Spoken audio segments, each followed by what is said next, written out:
ओम नमः सदेभ्यः। ओम नमः सदेभ्यः। ओम नमः सदेभ्यः। मंगलम भगवान वीरो मंगलम गौतमो मणि मंगलम कुंद कुंदाद्यो जैन धर्मोस्तु मंगलम सर्वमंगल मांगल्यम सर्वकल्याणकारकम प्रधानम सर्वधर्माणां जैनं जयतु शासनं जैनं जयतु शासनं वंदितु सर्वसिद्धि भुवमचलमणोभवं गतिं पत्ते मोक्षामि समय पाहु निर्मो सुदकेवलीधनिधम् नमः समय साराय श्वानमूर्त्या चकाशिते चित्स्वभावाय भावाय सर्वभावान्तरच्छिदे।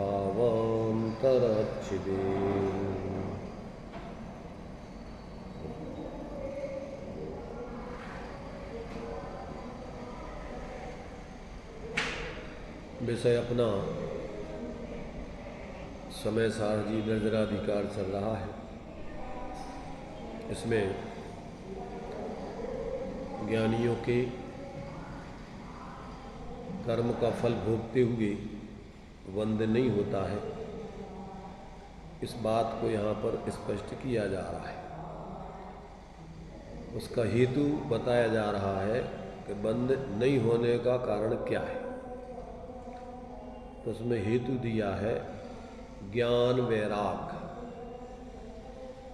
ज्ञान वैराग्य के बल से सम्यक दृष्टि जीवों को बंद नहीं होता है। कौन सा ज्ञान, कैसा वैराग? स्वसंवेदन ज्ञान और कसाय रहित वैराग। मंद कसायजन्य वैराग्य नहीं। कौन सा ज्ञान वैराग?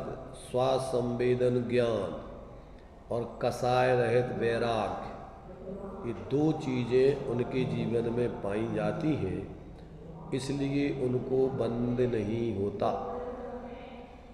स्वसंवेदन ज्ञान उनके रहता ही रहता है, निरंतर रहता है। अब स्वसंवेदन ज्ञान दो रूपों में पाया जाता है। सबसे प्रथम बार तो उपयोगात्मक, निर्विकल्प होकर आत्मा की अनुभूति करके स्वसंवेदन ज्ञान प्रकट होता है। और फिर छद्मस्त दशा में निर्विकल्पात्मक, शुद्ध उपयोगात्मक स्वसंवेदन ज्ञान सदा नहीं रहता है। फिर कौन सा रहता है? लब्ध्यात्मक स्वसंवेदन ज्ञान बना ही रहता है और कसाय रहित वैराग्य बना ही रहता है। अब कितनी कसाय रहित होगा? तो कम से कम अनंतानंदी कसाय रहित वैराग्य होगा ही होगा। आगे पंचम में 2 चौकड़ी कसाय रहित वैराग्य। मुनिराज, भावलिंगी मुनिराजों की अवस्था में 3 चौकड़ी कसाय रहित वैराग्य, और आगे यथाख्याचारित होने पर पूर्ण वैराग्य, पूर्ण कसाय रहित वैराग्य। इसके बल से सम्यक दृष्टि जीवों को बंद नहीं होता। कितना? कि जितना ज्ञान वैराग्य चल रहा है। अस्थिरता जन्य जो चारित्र में अभी प्रवृत्ति हो रही है, अवरस सम्यक दृष्टि की अप्रत्यक्षानादि कसायजन, देशवृत्ति की प्रत्यक्षानादि कसायजन, मुनिराजों की महावृत्तियों की संजुलन कसाय आदि जन, तत्संबंधी उनको बंद होता है।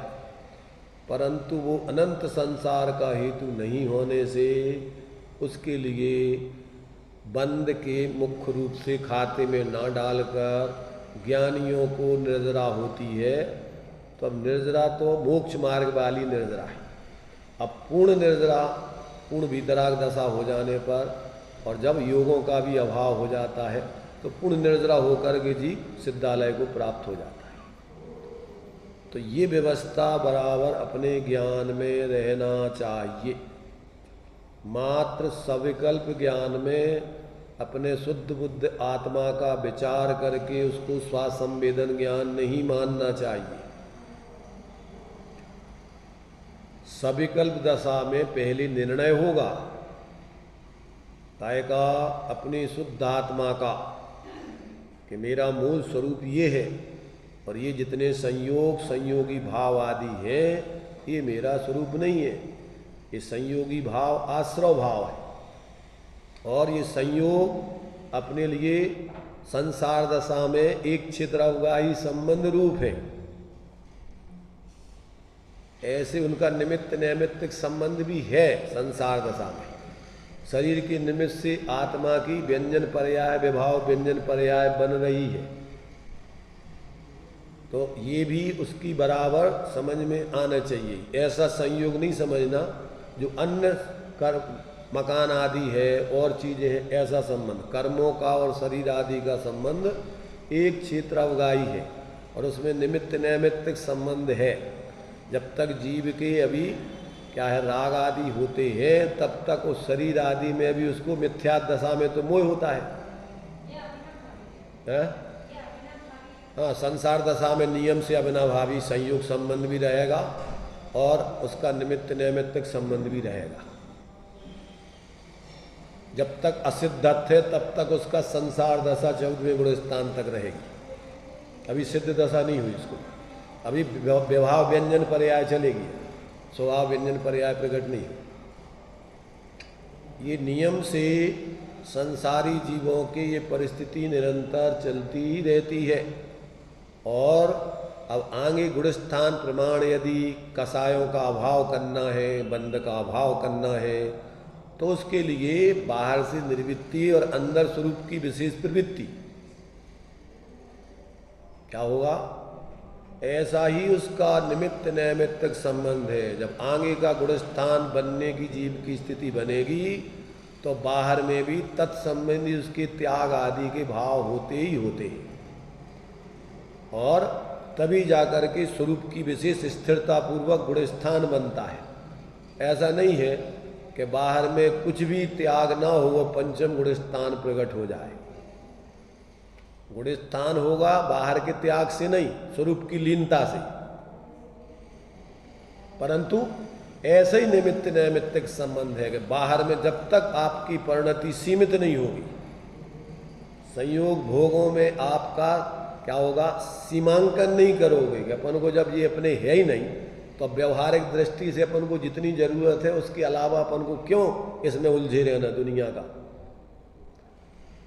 इसलिए अगर उसका त्याग नहीं होगा तो पुरुषार्थ सिद्धि उपाय में जो अमृतचंद्र आचार्य इस समय सार के आत्मख्याति टीका के करने वाले हैं, उनने लिखा है कि 2 प्रकार से बंध होता है, अविरमण रूप और परिणमन रूप,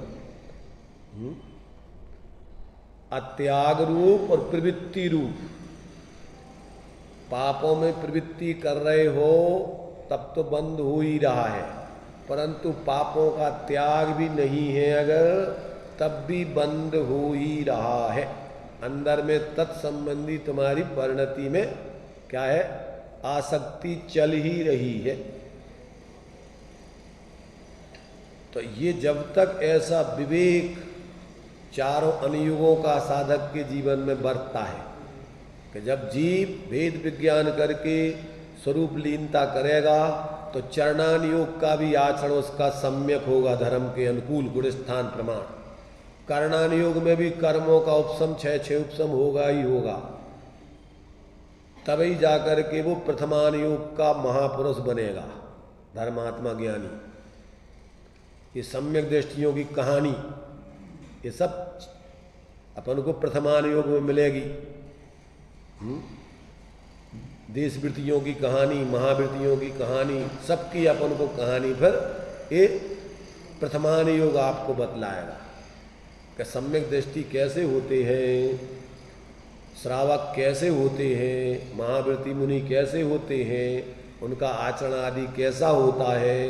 ये सब बाहर में भरत चक्रवर्ती, भरतेश वैभव, आदिनाथ पुराण, सब में महापुरुषों की कहानियां मिलेंगी, उनका अंतरंग बाह्य जीवन बताया जाएगा। तो जिसके जीवन में भेद विज्ञान पूर्वक आत्मज्ञान होता है, उसका बाह्य आचरण आदि भी धर्म के अनुकूल ही होता है।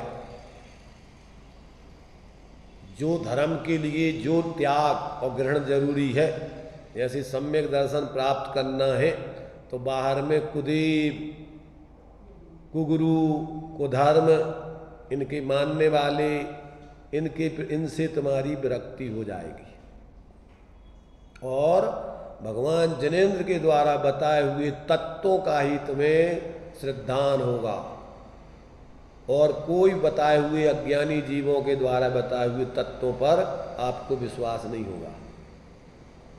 उसी में से फिर भेद विज्ञान करके आप दृढ़तापूर्वक फिर अपने स्वरूप का अवलंबन करके आत्मानुभूति पूर्वक आत्मश्रद्धान ज्ञान प्राप्त करके धर्मात्मा बनेंगे। यदि बाहर में सच्चे देव गुरु धर्मादिक का ठिकाना नहीं है, उनका त्याग भी नहीं है, तो अभी अंदर में तुम्हारे मिथ्यात्वजन आश्रव बंद चल ही रहा है। बुद्धिपूर्वक पहले समझ करके आगम से युक्ति तर्क आदि से आपको पहले कि ये वास्तव में धर्म, पहले तो उनका सानिध्य मिलेगा तभी आपको ये सब चीज़ों का ज्ञान होगा। और ये सब काल लब्धि बलते दयाल तुम दर्शन पायो भयो खुशाल, ये तो तुम्हें पुण्य के उदय से मिलेंगे सच्चे देव शास्त्र। इसमें तुम्हारा कोई पुरुषार्थ विशेष नहीं है सामान्य रूप से। तो बुद्धिपूर्वक आप, कोई कहेगा कि भैया देखो वो बहुत अच्छे हैं और भगवान ये, तो अपन उसी में से पहले अपनी होनहार अच्छी होगी तो अपन बुद्धिपूर्वक निर्णय करके सही को ही चुनेंगे, गलत को नहीं चुनेंगे। ऐसा जीवन में चारों अनुयोगों का ज्ञानियों के जीवन में सुमेल संतुलन बनता है। कहीं भी खींचातानी नहीं है कि अकेले द्रव्यान योग की मात्र रुचि हो, चरणान योग से हमें क्या लेना देना है। तो द्रव्यान योग को भी तुमसे कुछ भी लेना देना नहीं है। जो चरणान योग के आधार से द्रव्यान योग को समझ करके जीवन में अपनाते हैं, उनको, उन पर द्रव्यान योग प्रसन्न होता है, कृपा करता है। और जो लोग चरणान योग का विवेक नहीं रख करके सिर्फ अकेली शुष्क तत्व की बातें सुन करके और बाहर में कुछ भी करते रहें, उनके लिए तो द्रव्यान योग का कोप रहता है। उनको द्रव्यान योग समझ में ही नहीं आ सकता है। द्रव्य गुण पर्याय का स्वरूप वो समझ भी नहीं सकते। निश्चय व्यवहार की कथनी का मर्म वो जान ही नहीं सकते, क्योंकि निश्चय व्यवहार का सुमेल है, युक्ति पूर्वक समझा जाता है। तो जब तक संतुलित तरीके से आप सुनोगे नहीं, समझोगे नहीं, समझ करके जीवन में उसको अंगीकार नहीं करोगे, तब तक आप धर्म से दूर ही रहोगे। भले ही तुम भ्रम से अपने को मानते रहो कि हम बहुत बड़े धर्मात्मा बन गए, सांप्रदायिक लोग तुम्हें माला पहनाए, मान सम्मान देवे, मंचों पर बिठावे, इससे कहीं तुम मूढ़ों की भीड़ से कोई धर्मात्मा सिद्ध नहीं हो जाओगे। ज्ञानियों की नज़रों में जब तक तुम्हारा जीवन संतुलित नहीं होगा, भगवान के ज्ञान के हिसाब से जब तक आपका जीवन संतुलित नहीं होगा, तब तक जीवन में धर्म की पात्रता भी नहीं पकेगी। बाहर में नाटक करने में धर्म नहीं है, प्रदर्शन में धर्म नहीं है। धर्म तो अपने लिए आत्मदर्शन करने के लिए बहुत ही नैतिकता, सदाचार, संतुलन, कसायों की मंदता, अपने को विशेष बताने का रस सब में है अगर मूर्खों में, तो ऐसा व्यक्ति अपात्र है। अभी समझ में आ रहा कि नहीं? सम्यक दर्शन की 5 लब्धियों में विशुद्धि लब्धि है, क्षयोपशम लब्धि है, फिर देशना लब्धि है, क्रम है वैज्ञानिक। अगर इस वैज्ञानिक क्रम को नहीं अपनाएंगे तो अनंत काल हो गया रखड़ते रखड़ते, और आगे भी कोई ठिकाना नहीं है। भगवान के ज्ञान में तो नोंद है, पर अपन को कोई ठिकाना नहीं। जब तक ऐसी वृत्ति चलेगी तब तक धर्म की पात्रता जीवन में पकने वाली नहीं। अगर आपको एकमात्र आत्महित का लक्ष्य नहीं हो और कोई प्रयोजन नहीं हो, आत्मार्थी का लक्षण बता रहे। धर्मात्मा के जीवन में तो ऐसी वृत्ति हो ही जाती है, पर आत्मार्थी बनना है तो एकमात्र आत्मा को संसार के दुखों से छुड़ाने के लिए ही तुम्हारा पूरा जीवन, सब कुछ,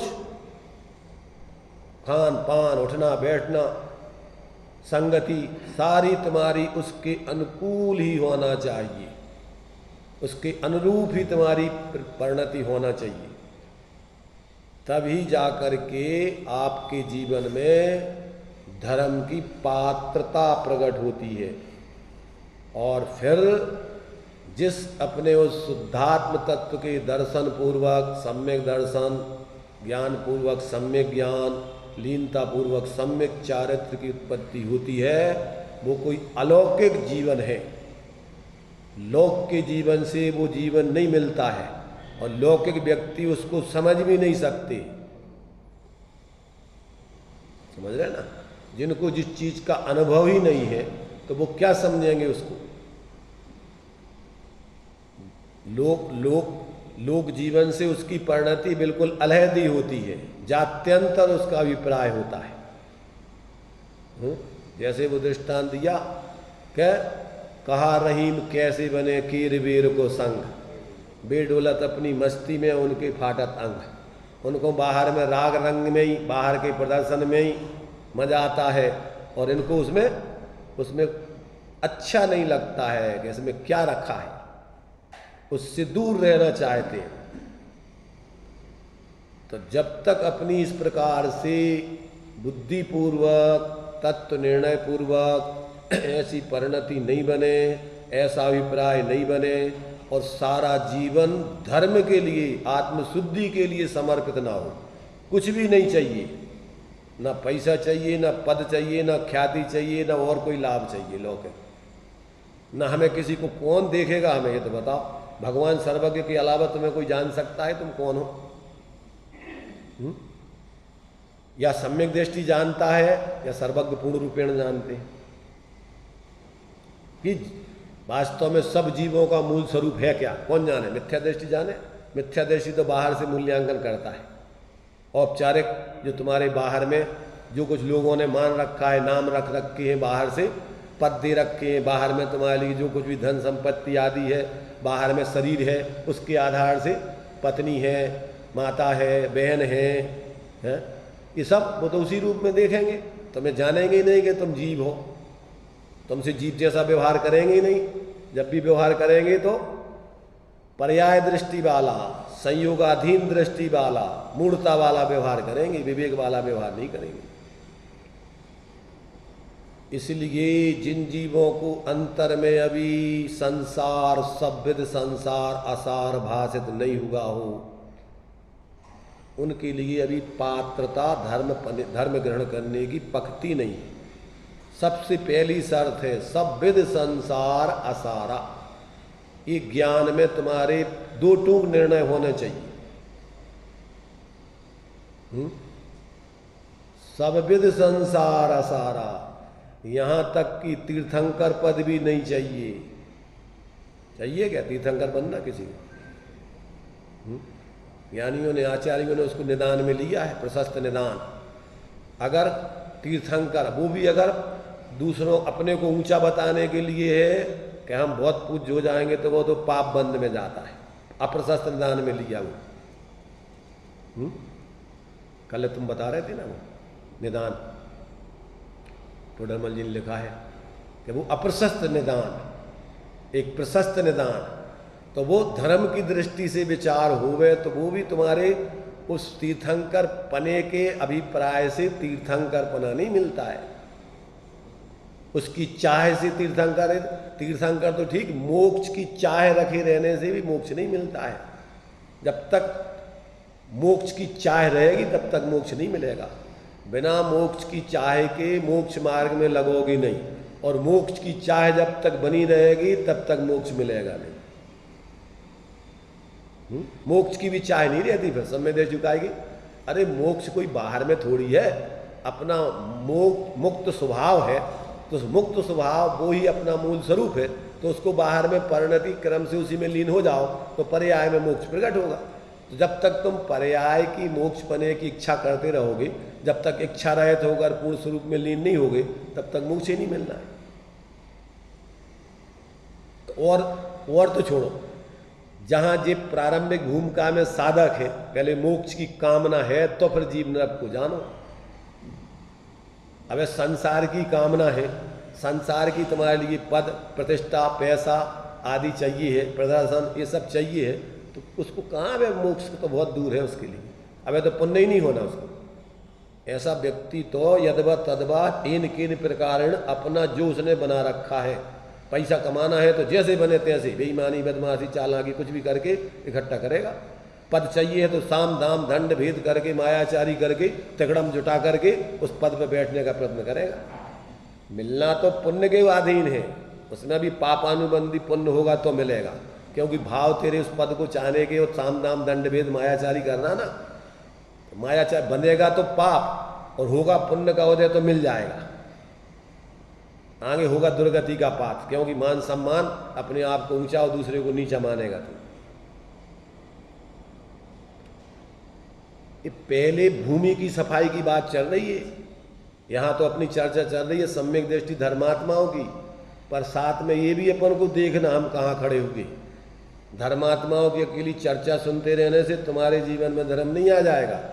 जब तक वे कैसे धर्मात्मा बने उस विधि को अपने जीवन में नहीं अपनाएंगे, तब तक जीवन में धर्म प्रकट होने वाला नहीं है। सभी ज्ञानी जितने भी बनते हैं सब तरफ से संसार से उदास हो जाते, हताश हो जाते, वहाँ कोई आशा नहीं रहती उनको अब कि यहाँ हमें कुछ सुख मिलेगा, शांति। और जो सुख स्वभाव है तुम्हारा, ऐसा जो अनंत ज्ञानियों ने उसके अवलंबन से सुख को प्राप्त किया है, उनकी द्वारा बताए हुए उस अपने उस एकत्व भक्त आत्मा का अनुभव करने के लिए फिर इस विधि को अपनाओगे, भेद विज्ञान पूर्वक। जो अभी यहाँ बता रहे ना कि सम्यक दृष्टियों को अगर बंद नहीं होता है तो काय के बल से, ज्ञान वैराग्य के बल से। और ज्ञान वैराग्य क्या बताया हमने, चेतना बेन किसी कहा ज्ञान वैराग्य, कौन सा ज्ञान, कैसा वैराग्य?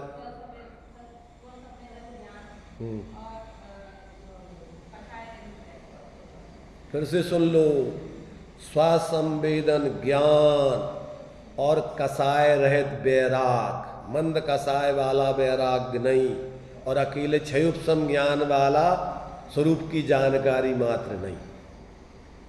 स्वसंवेदन ज्ञान सम्यक दृष्टि के सदा चलता है।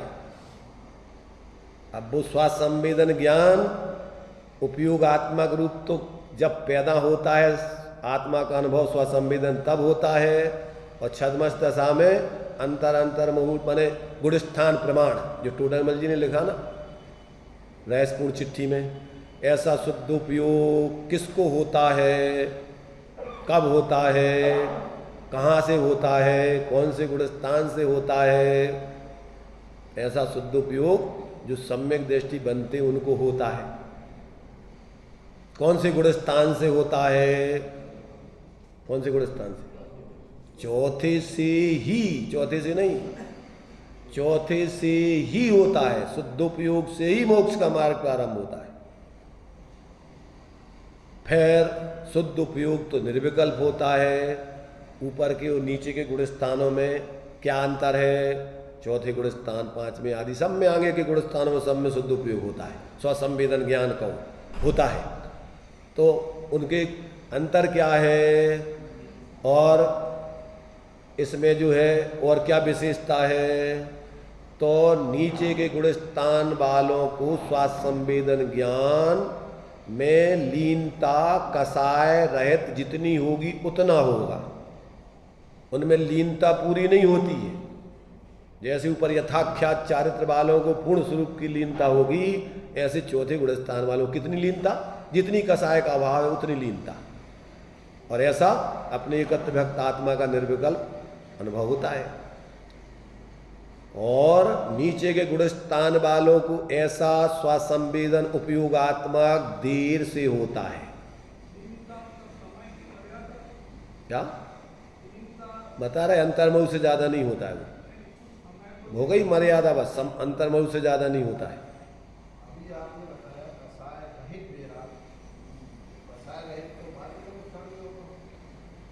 अरे भाई तुम भज्जू हो, अभी तुम बच्चे ही बने रहोगे।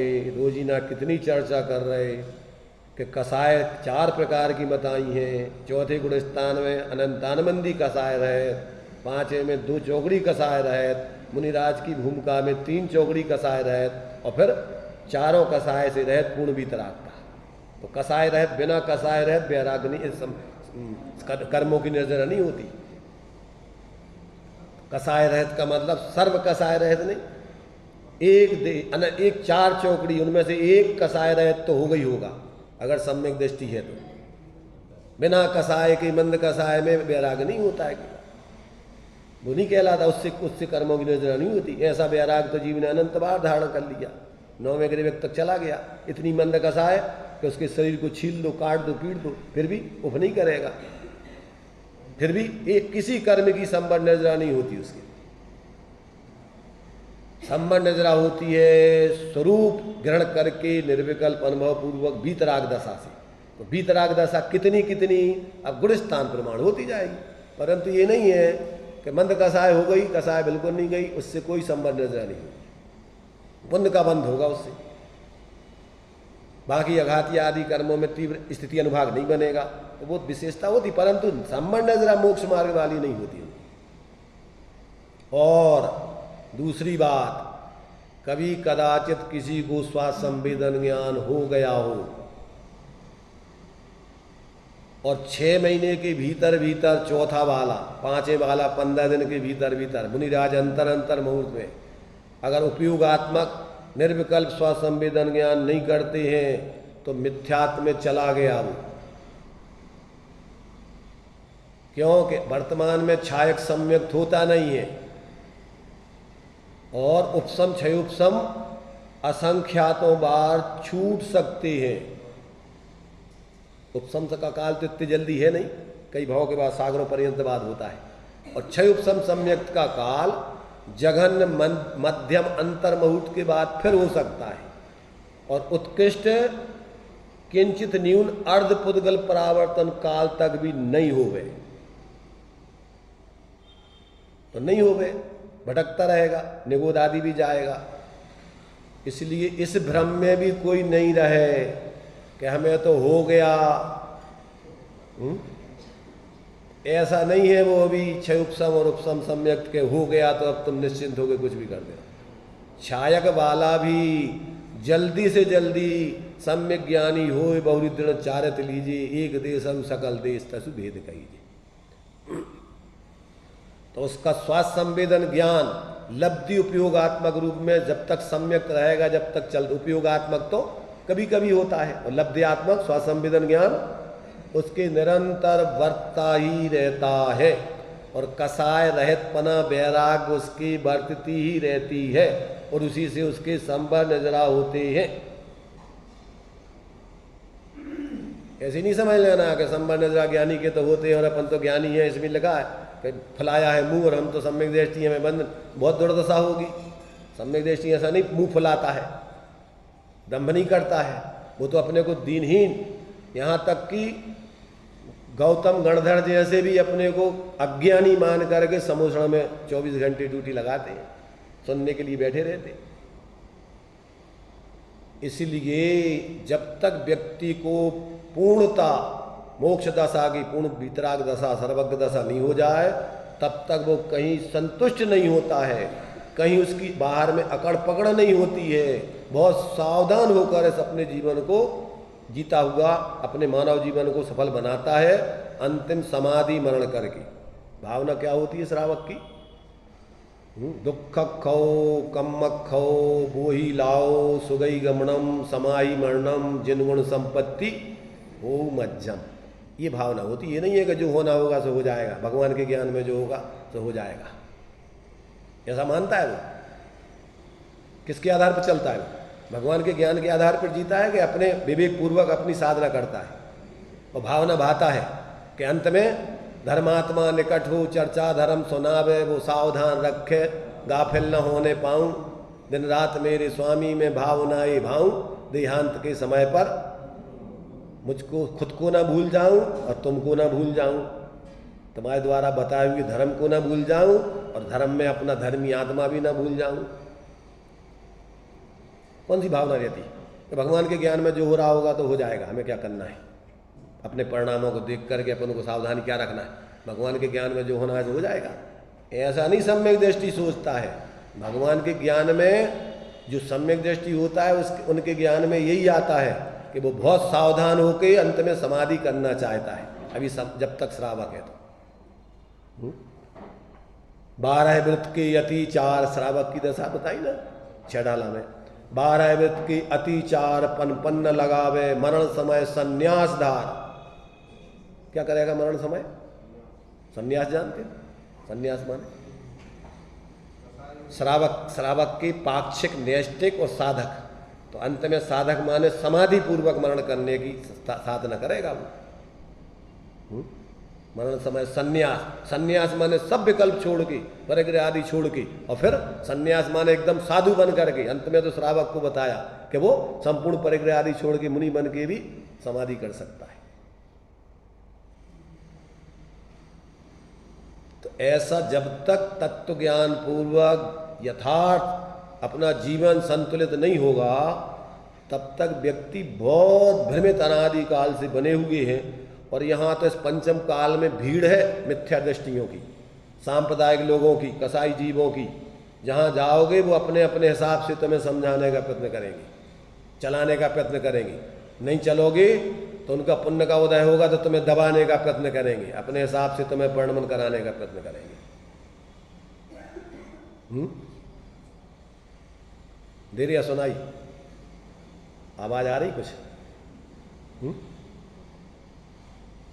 सबको आवाज आ रही कुछ? हमारी उमेश चंद जी सुनाई दे रही है? ठीक चल रहा है ना?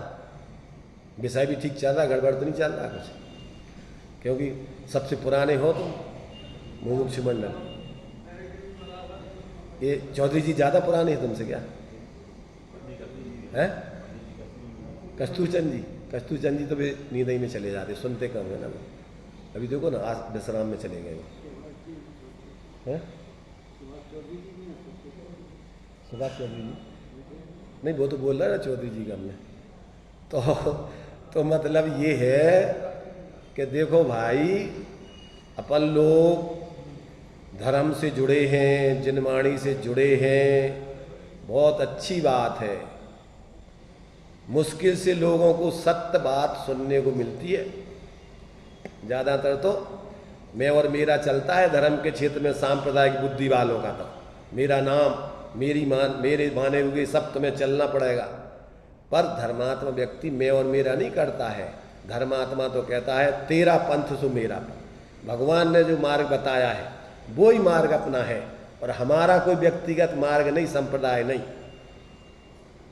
जो अनंत तीर्थंकर हो गए उस मार्ग पर ही चल करके सभी जीवों का कल्याण होता है, किसी व्यक्ति के पीछे लगने से नहीं होता है। जब तक अपने अंदर निष्पक्ष होकर के, पक्षातिक्रांत होकर, स्वरूप को ग्रहण करके, और बाहर में भी ऐसे पक्षपात से रहित होकर जब तक अपन अपने जीवन को नहीं जिएंगे तब तक जीवन में अपने विशुद्धता और शुद्धता प्रकट नहीं हो सकती। इसलिए भाई देखो, ये अपन को बहुत ही मार्मिक ये ग्रंथ अध्यात्म का सर्वोत्कृष्ट ग्रंथ है वर्तमान में, और इसमें आत्मा के कल्याण का सब कुछ संक्षेप में या विस्तार में सब प्रकार से आया है। संक्षेप में तो बुद्धिमान है तो 12 गाथाओं में आचार्य कहते हैं, मध्यम रीति वालों को 38 गाथाओं तक समझ लो, और विस्तार रुचि वाले हैं थोड़ी बुद्धिमंद है तो उनको 115 गाथाएं अगर समझ करके और जीवन में प्रयोग करें तो जीवन उनका निहाल हो जाएगा। सत श्री अकाल, जो जाने सो निहाल। इसमें काल, आत्मा काल से बंधन में नहीं है, त्रिकाली अकाली का कोई काल से प्रभावित नहीं होता है आत्मा। भूत वर्तमान भविष्य सदा काल आत्मा चैतन्य स्वरूप, इसलिए वो अकाल है और निरहंकारी स्वरूप है, निरहंकारी है, अहंकार वाला नहीं है आत्मा। सत्स्वरूप है और अपनी अनंत विभूति की लक्ष्मी लिए हुए सत श्री, और त्रैकालिक, ऐसा काल तीनों कालों से बाधित नहीं होता है। ऐसे उस सत श्री अकाल स्वरूप आत्मा को जो जानता अनुभव करता है वो निहाल हो जाता है, कृतकृत हो जाता है, उसका जीवन आनंदमय हो जाता है, मंगलमय हो जाता है। तो देखो अपना थोड़ा सा विषय रह गया था इस गाथा का, इसको पढ़ लेते हैं कि ज्ञानियों की निर्जरा नहीं होती तो उसका कारण क्या है। ज्ञान और वैराग, ये लक्षण समझ लेना ज्ञान वैराग का हमने जो दिया, हमने नहीं आचार्यों का भी अपन ने पढ़ा था कल जैसा आचार्य। स्वासंवेदन ज्ञान के बल से और स्वरूप में लीनता वाली समाधि के बल से, अर्थात कसाय रहित होकर वैराग जो प्रकट होता है वो ही संवर निद्रा का कारण है। मंद कसाय वाला शास्त्र से समझ करके मात्र क्षयुप ज्ञान में धारणा वाला वो ज्ञान संवर निद्रा का कारण नहीं समझना। तो ये जो है यहाँ पर स्वसंवेदन ज्ञान और कसाय रहित वैराग, ये दोनों बातें अपन को ज्ञान में रखना। अब यहाँ पर जो कल अपन ने आचार्य अमृतचंद्र की आत्मख्याति और जय चंदी छाबड़ा का भावार्थ तो पढ़ लिया था। आगे अपन को एक कलश रह गया था अमृतचंद्र आचार्य का 135 नंबर का, और जय सेनाचार्य देव की तात्पर्य वृत्ति, इसको अपन पढ़ लेते हैं। देखिए पृष्ठ 385 है, कलश नीचे 135। अरे तात्पर्य वृत्ति वो है तुम्हारे से 195 की, इसके बाद में है वो तो 196 वाली। नास्नुते विषय सेविनोपियत्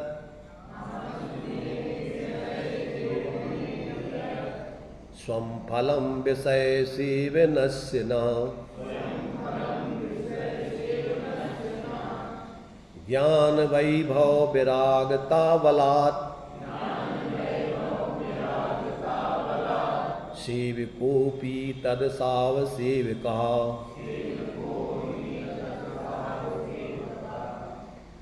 इसका जो नाटक समय सार में हिंदी दिया है छोटा सा, पूर्व उदय संबंध विषय भोग वे समकिति करे न नूतन बंध महिमा ज्ञान विराग की। इस छंद में यही बात स्पष्ट की है। देखिए अर्थ नीचे, यत् क्योंकि यह सम्यक ज्ञानी पुरुष विषय सेवने अपि, विषय सेवन करता हुआ भी ज्ञान वैभव और विरागता बलात्, ज्ञान वैभव और विरागता के बल से विषय सेवनस्य स्वम फलम, विषय सेवन के निज फल को यानी रंजित परिणाम को न अश्नुते नहीं भोगता, उसको प्राप्त नहीं होता। तत् इसीलिए असौ बने यह ज्ञानी पुरुष सेवका भी असेवका, सेवक होने पर भी असेवक है ऐसा जानना।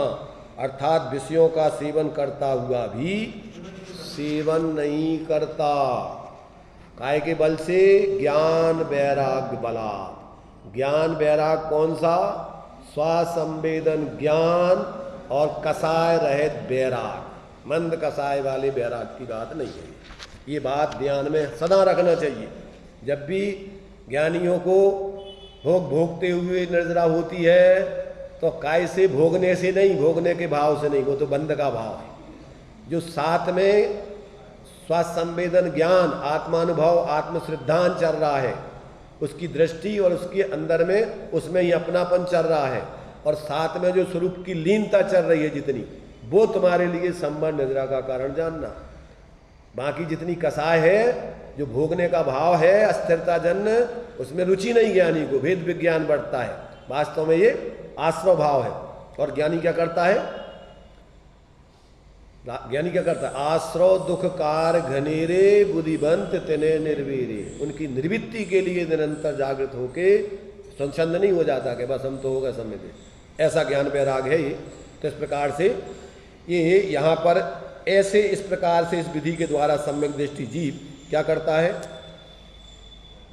ज्ञान वैराग के बल से कर्मों का बंध नहीं करता है।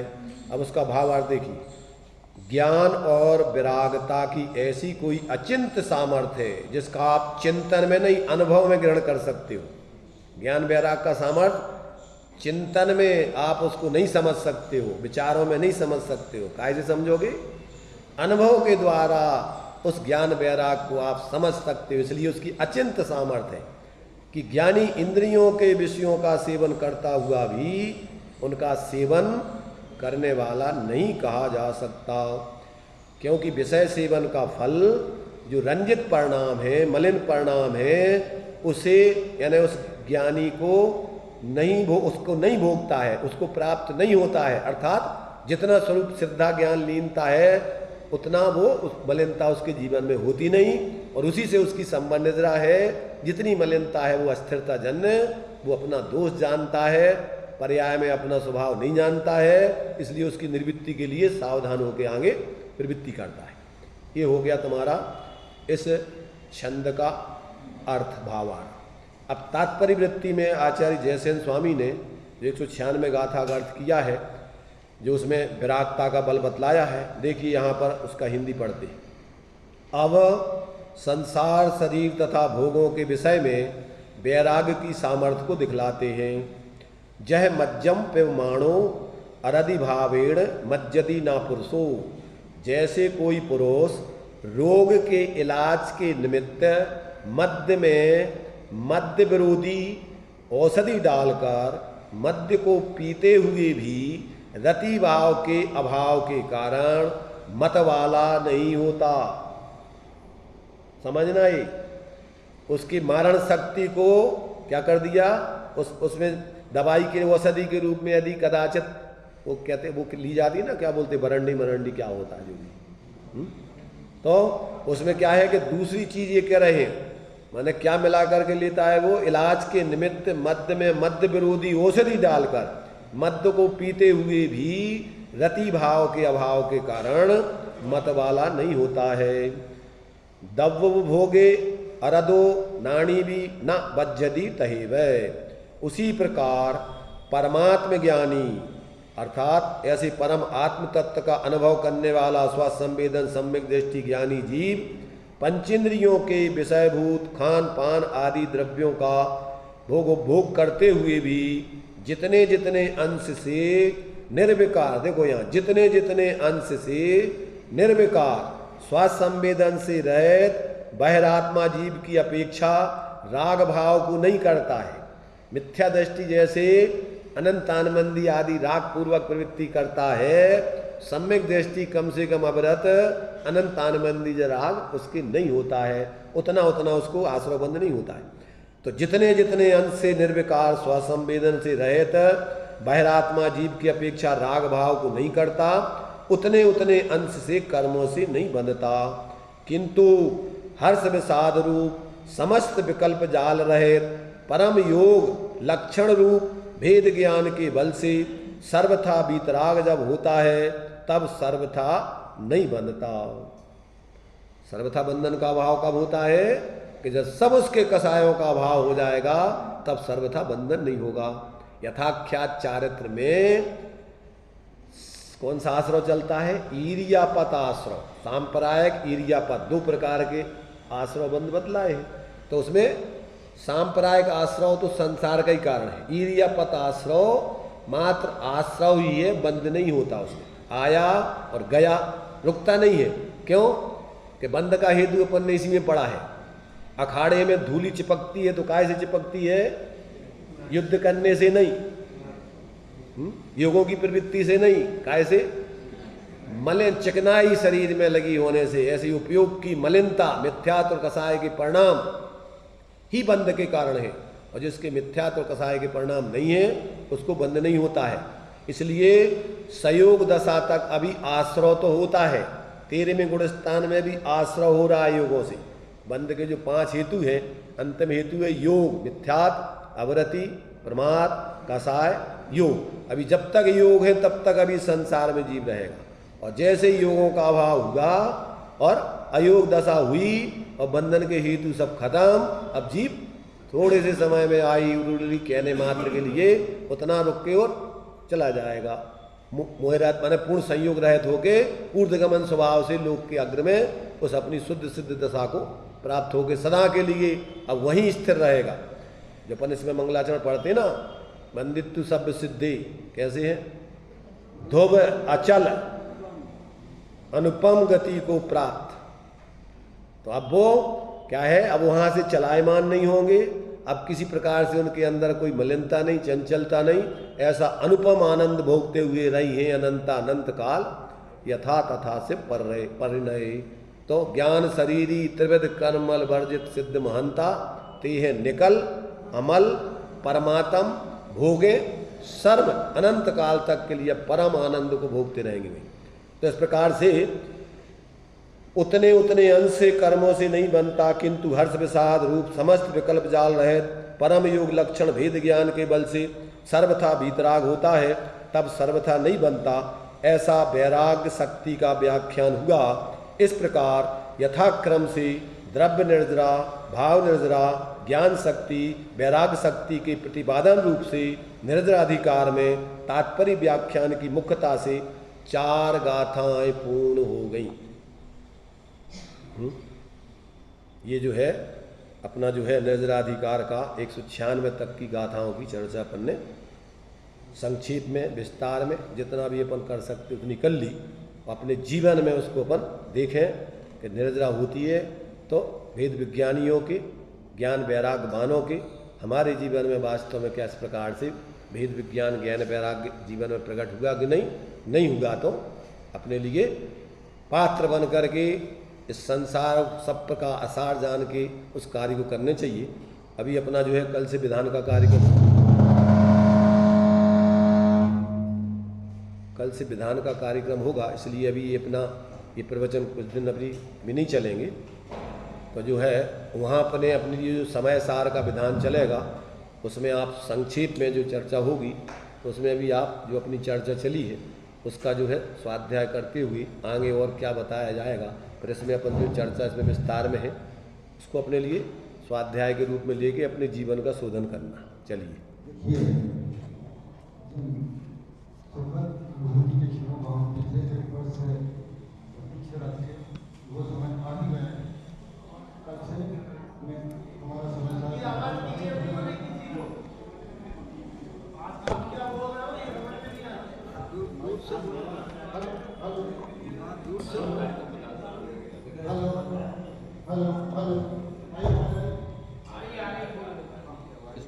कल मैं कार्यक्रम आपको बताता हूँ।